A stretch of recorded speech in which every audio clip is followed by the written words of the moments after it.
আওয়ামী লীগের নতুন জাতির পিতা ট্রাম্প বন্ধু জিতেছে। আজ বাকশালীদের ঘরে ঘরে আনন্দ, সেই সাথে ইসকনের ঘরে ঘরে আনন্দ। আপনারা তো ট্রাম্পের টুইট দেখেছেন না বাংলাদেশ নিয়ে? ট্রাম্প জিতার জন্য মরিয়া ছিল, তাই সে আরো আবার মুসলিম ভোট টানার কলে চেষ্টা করছিল, হিন্দু ভোট তো টানার চেষ্টা করছিলই। দেখেন,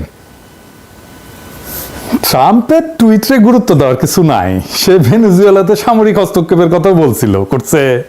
করে নাই। কিন্তু ওই টুইটটা কে করাইছিল ওইটা একটু দেখা দরকার। করাইছে উৎসব সান্দুজা নামে ইসকনের সাথে যুক্ত এক ইন্ডিয়ান। তার একটা প্রতিষ্ঠান আছে, হিন্দুস ফর আমেরিকা ফার্স্ট এই নামে। ওই প্রতিষ্ঠানের ওই নিজেই চেয়ারম্যান। এই অর্গানাইজেশনের কাজ হচ্ছে রিপাবলিকানদের পক্ষে আমেরিকান হিন্দুদের সাপোর্ট দেওয়া। তারা ট্রাম্পকে দেবতা মানে। কারণ সেই 1976 সালে যে দেখেন ইসকনের রথযাত্রায় ট্রাম্প সাপোর্ট দিছিল, দেখেন ওদের ওয়েবসাইটে বলা আছে। আবার দেখেন ট্রাম্প এই টুইট করায় ইসকনকে ধন্যবাদ দিচ্ছে।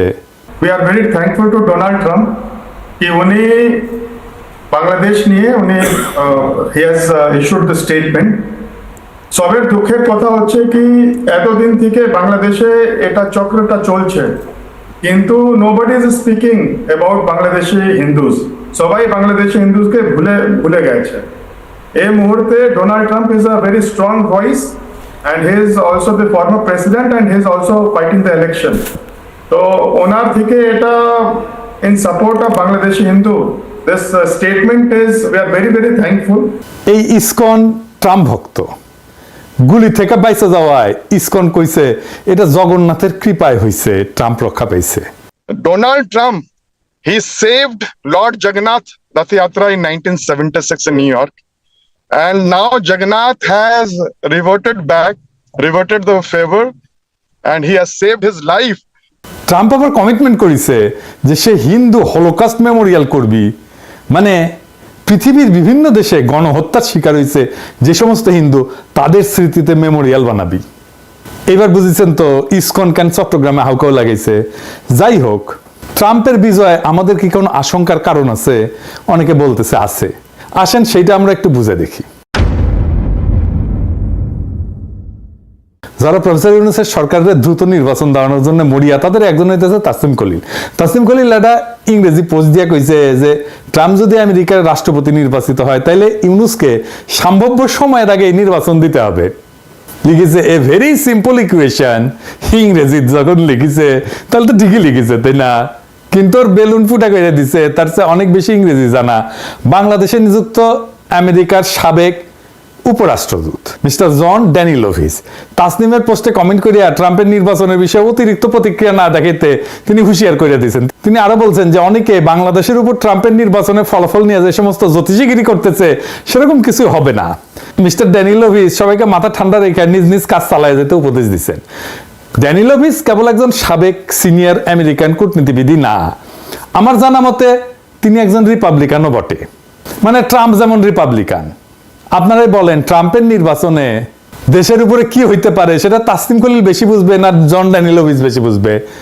আপনারা সব জানতাই তাসনিম খলিলের জিগান সে কি উদ্দেশ্যে ভিত্তি ছাড়া পোস্ট দিল, সে কার হইয়া খেলতেছে। জন ড্যানিলোভিসের বক্তব্য যা বলার বলে দিছে। কেউ কেউ আমার পোস্টে এসে বলছে যে ড্যানিলোভিসের রিয়েল আইডি না। দেখেন তাসনিম উত্তর দিছে সেই কমেন্টে, ওই ঠিকই জানে এটা রিয়েল আইডি কিনা। তবে আমরা ট্রাম্পের বিজয় আর বাংলাদেশের রাজনীতি নিয়ে আর একটু গভীরে আলাপ করব। আসলে কি হাসিনার কোনো লাভ হবে? আসলে কি প্রফেসর ইউনূসের সরকারের সমস্যা হবে? আসেন সেটা একটু বুঝে দেখি। আসল বিষয় যাওয়ার আগে একটা ছোট্ট বিষয় না আলাপ করে নি। এই যে কামালা হারিস কেন হারলো জানেন?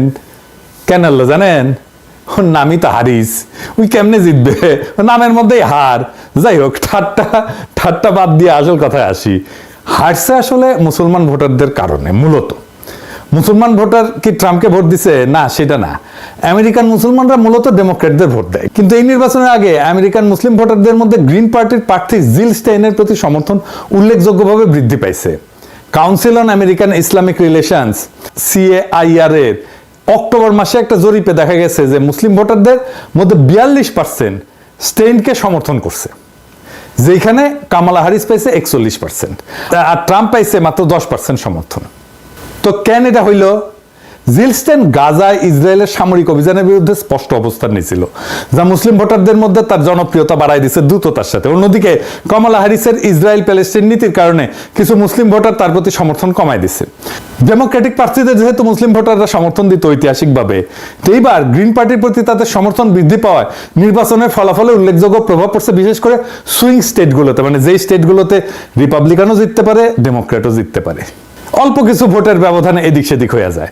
এটা তো গেল ভোটের হিসাব, কিন্তু ট্রাম্পের বিজয় আরো গভীর কিছুর ইঙ্গিত দেয়। এটা হাসিনার প্রত্যাবর্তনের মতো সস্তা কিছু না যে ট্রাম্প জিতলে হাসিনা ফিরতে পারবে, আওয়ামী লীগ ফিরতে পারবে, আবার ক্ষমতায় চলে আসবে। সেটার আলাপ আমি শেষে করব। সেটা কি? অন্য আলাপগুলো সেরে নি। ট্রাম্পকে আসলে প্রফেসর ইউনূসকে পছন্দ করে? নেত্র নিউজ একটা নিবন্ধ ছাপিয়েছিল ইলেকশনের আগে গুগলম্যানের, যে ট্রাম্প জিতলে কি হবে বাংলাদেশ রাজনীতির জন্য। সম্ভবত তাসনিম খলিলের মন্তব্যটা এই নিবন্ধ দিয়ে প্রভাবিত। এখানে কি বলছে একটু সংক্ষেপে বলি। বলছে যে ট্রাম্প যদি আবার মার্কিন প্রেসিডেন্ট নির্বাচিত হয়, তাহলে বাংলাদেশ যুক্তরাষ্ট্র সম্পর্কের উপরে নেতিবাচক প্রভাব পড়তে পারে। ট্রাম্পের সাম্প্রতিক সামাজিক মাধ্যমে পোস্টে বাংলাদেশের হিন্দু এবং অন্যান্য সংখ্যালঘুদের বিরুদ্ধে সহিংসতা এবং বাংলাদেশ সম্পূর্ণ বিশৃঙ্খল অবস্থায় আছে বলে উল্লেখ করছেন, যা ঢাকার এই অন্তর্বর্তীকালীন সরকারের জন্য উদ্বেগের কারণ হতে পারে। ট্রাম্প যদি আবার নির্বাচিত হয়, তবে ট্রাম্পের প্রশাসন বাংলাদেশের বর্তমান সরকারের সাথে সম্পর্ক উন্নয়নে আগ্রহী নাও হতে পারে, বিশেষ করে বর্তমান প্রধান উপদেষ্টা মোহাম্মদ ইউনূসের সাথে ট্রাম্পের মতাদর্শগত পার্থক্যের কারণে। বলছে এছাড়া ট্রাম্প প্রশাসন বাংলাদেশের সাথে সম্পর্ককে মূলত বাণিজ্য এবং বৃহৎ শক্তির পরাশক্তির প্রতিযোগিতার প্রেক্ষাপটে দেখতে পারে, যা বর্তমান সহযোগিতামূলক সম্পর্কের থেকে ভিন্ন হইতে পারে। তো এই গুগলম্যান কিন্তু সিআরআই মাল। আমি ওরে নিয়ে একটা এপিসোড বলেছিলাম, আরো একটা মনে বলছিলাম এই যে এপিসোডে এইটা সেভেনে দেখায় দেন কি কইছিলাম। Well, first of all, thanks for having me. It's true. What you note is that there's a bit of confusion or uncertainty about the actual turnout. Indeed, the election commission said 40%. There have been some media outlets in Bangladesh that suggest there was more like 27 or 28%. But কইছে যে 28% vote তো কম না, প্রায় 3.5 কোটি লোক vote দিছে, তাই 28%-এর আলাপেই যাবেন না। কবেন 2% ভোট পড়িছে আর 1% ভোট দিছে যাদের শিশুরা। নিউ ইয়র্ক টাইমস কি বলছে? বলছে বাংলাদেশের ধুঁকতে থাকা গণতন্ত্রের একদলীয় নির্বাচন। জাতিসংঘ কি কইছে? জাতিসংঘ কইছে পথ পাল্টান, বাংলাদেশের মানুষ ঝুঁকিতে আছে, তাই এর বিশেষ গুরুত্ব দেওয়ার কিছু নাই। কিন্তু প্রফেসর ইউনূসকে পছন্দ করার কথা না ট্রাম্পের, কারণ প্রফেসর ইউনূস ক্লিন্টন পরিবারের বন্ধু। 2016 সালে হিলারিকে হারায় যখন ট্রাম্প প্রেসিডেন্ট হয়, তখন প্রফেসর ইউনূস যুক্তরাষ্ট্রে ছিলেন। সংবাদ মাধ্যমে দেওয়া সাক্ষাৎকারে ডক্টর ইউনূস বলছিলেন যে মার্কিন নির্বাচন ভুল রাজনীতির শিকার হচ্ছে। 2019 সালে একটা আন্তর্জাতিক সম্মেলনে কিছু বাংলাদেশি ডেলিগেটরা ট্রাম্পকে জিজ্ঞেস করছিল যে বাংলাদেশ সম্পর্কে, তো বলছিল যে ওই যে ঢাকার মাইক্রো ফিন্যান্সের লোক কোথায়, শুনছি সে আমাকে হারানোর জন্য হিলারিকে টাকা দিছিল। তাই ব্যক্তিগতভাবে প্রফেসর ইউনূসকে ট্রাম্পের পছন্দ করার কারণ নেই।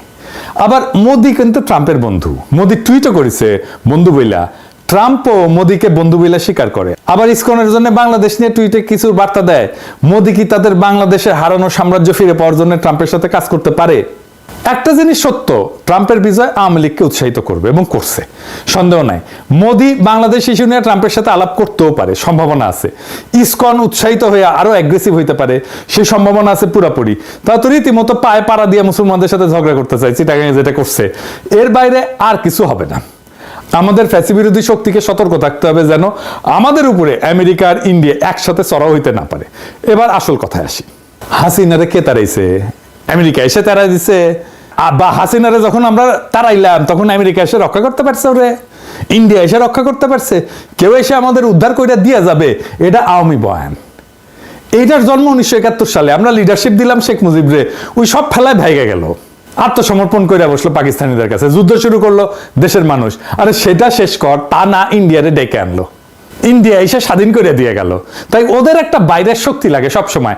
হাসিনা যখন দেশে ফিরলো, আসার পরে কিছু হইলেই এমবাসিতে দৌড়াইতো, স্টেট ডিপার্টমেন্টে যাইতো, ওখানে যায় গুটু করতো। হালাই তুই করবি বাংলাদেশের রাজনীতি, স্টেট ডিপার্টমেন্টে কি করিস, এমবাসিতে যায় কি করিস। এই জন্য বাংলাদেশে এমবাসি গুলো শক্তিশালী হয়ে গেছে এবং তারা কারণে অকারণে বাংলাদেশের রাজনীতি নিয়ে কথা বলে। আরে তোদের কাজ কি? আমরা এবারই প্রথম আমাদের নির্ভরতার চাবি আমাদের নিজের হাতে নিয়েছি, নিজের ভাগ্যের নিয়ন্তা হয়েছি। এটা বিশাল অর্জন। আমরা আমাদের পুনর্দখল নেওয়া রাষ্ট্রকে হাতছাড়া করব না, দরকার হলে আবার রুখে দেব। যাদের বিরুদ্ধে লড়াই করছে তারা যদি ফিরে আসতে চায় আমরা তাদের রুখে দেব। ভুলে যাবেন না আমাদের লড়াই ছিল দুইটা, শুধু হাসিনার ফ্যাসিবাদের বিরুদ্ধে না, ভারতীয় আধিপত্যের বিরুদ্ধেও বটে। যাই হোক, ফাইনাল আলাপে আসি। ট্রাম্পের বিজয় কি গভীর বার্তা দিচ্ছে। এই যে দেখেন, এই যে লিবারেল দুনিয়া, এই যে ওয়েস্ট যেটা আমরা দেখি, পশ্চিম যেটা দেখি, এটার মতাদর্শ কি? মুক্ত মানুষের মুক্ত সমাজ, এগুলোই তো বলে, তাই না? আর একটু স্পষ্ট করে বলি, এই ওয়েস্ট এটা বলে যে ব্যক্তিগত স্বাধীনতা, অধিকার, সমান সুযোগ, এইগুলা নিয়ে আমরা একটা রাষ্ট্র গড়ব এবং এইভাবেই সারা দুনিয়া চলবে। প্রত্যেক ব্যক্তি স্বাধীন মত প্রকাশ করবে, স্বাধীন চিন্তা করবে, ধর্মের স্বাধীনতা থাকবে এবং সমান অধিকারকে সমর্থন করব। এটারই বলে লিবারেলিজম, বা বলতে পারেন এই যে পুঁজিবাদী সমাজের বা পুঁজিবাদী কাঠামোর যে আদর্শ। কিন্তু এই লিবারেলিজম যা বলে তা কি করতে পারে? পারে না। সে সাম্য নিশ্চিত করতে পারেনি সারা দুনিয়ায়, সে ইনসাফ কায়েম করতে পারেনি। তার অর্থনৈতিক ব্যবস্থা এমনই যে সম্পদ কেন্দ্রীভূত হইতে থাকবে বিভিন্ন স্পটে, ছোট ছোট জায়গায়। অল্প কিছু মানুষের হাতে প্রচুর সম্পদ জন্মবে, প্রচুর ধনী হবে আর প্রচুর গরিব হবে। বিশাল বৈষম্য থাকবে আয়ের এবং সম্পদের। ক্যাপিটালিজমের কোনো সলিউশন নেই, এতদিন পর্যন্ত ব্যয় করতে পারেনি। যাই হোক, এই লিবারেলিজম পরাজিত হইতে যাইতেছে। এটাই ট্রাম্পের বিজয় আমাদের দেখাই দিচ্ছে। দুনিয়া গোল্লায় যাক, আমি নিজের মতো থাকবো, এটাই তো ট্রাম্পের রাজনীতি। ট্রাম্প আমেরিকান পুঁজির আমেরিকার বাইরে যাওয়াকে বাধা দিবে, আগেও দিছে। এইটা আমেরিকান ক্যাপিটালিজমকে দুর্বল করবে। কেন করবে সে বিস্তারিত আলাপে গেলাম না, অর্থনৈতিক জটিল আলাপ। যাই হোক, পরে কখনো সময় পেলে করা যাবে। কিন্তু এইটা আমেরিকার অর্থনীতিকে দুর্বল করবে।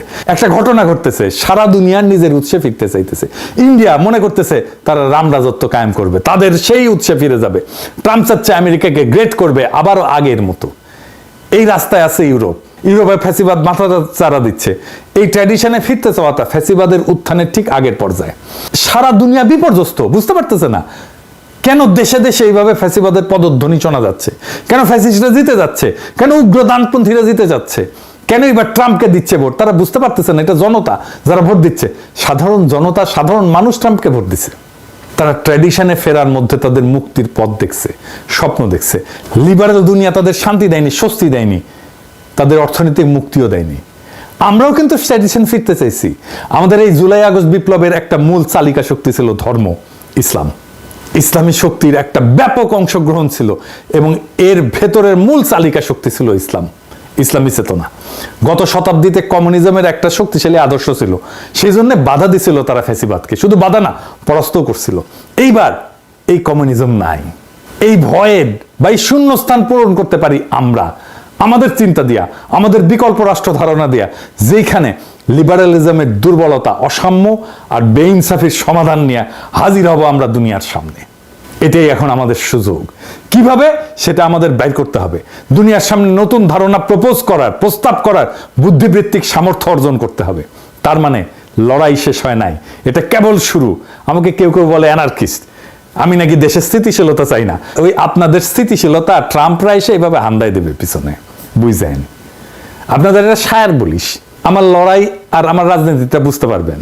প্রথমে অর্থ বলে দিব, তারপরে অর্থ ছাড়া একবারে বলবো। একবারে না শুনলে এগুলোর মজা লাগে না আর কি। মেরা আসলি লড়াই আভি বাকি হ্যায়, আমার আসল যুদ্ধ এখনো বাকি। মেরা ইরাদো কি ইমতেহান আভি বাকি হ্যায়, আমার অভিলাষের পরীক্ষা এখনো বাকি আছে। আব তো সিরফ পিলিয়া মুঠ ভর জমিন হামলে, সবে তো আমি পান করেছি এক মুঠো জমিন, মাটি। আগে সারা আসমান বাকি হ্যায়, সামনে পড়ে আছে সারা আকাশটা। এইবার একসাথে মানে তো বুঝে গেছেন। মেরা আসলি লড়াই আভি বাকি হ্যায়, মেরা ইরাদো কি ইমতেহান আভি বাকি হ্যায়, আভে তো সিরফ পিলিয়া মুঠ ভর জমিন হামলে, আগে সারা আসমান বাকি হ্যায়। আমরা সেই আসমান জয় করব একসাথে। ওই লড়াইটা বাকি আছে। সেই দিন আমাদের ওই স্লোগান পূর্ণতা পাবে যা আমরা উচ্চারণ করতে শুরু করছি জুলাই আগস্ট বিপ্লবের সময়, ইনকিলাব জিন্দাবাদ।